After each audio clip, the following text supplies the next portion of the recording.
Hello everyone. It's a 50-cent Britannia coin made in 1997, which is no more in circulation.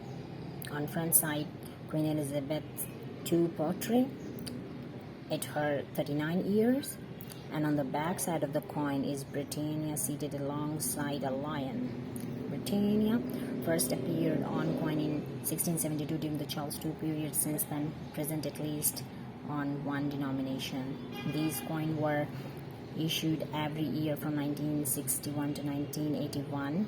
In 1997, large weight coins 13.5 grams were replaced with small weight coins 8 grams.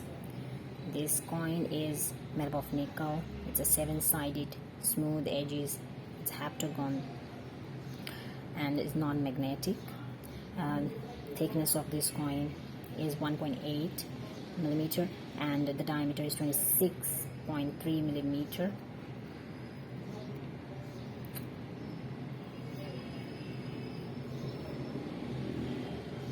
Thank you for watching.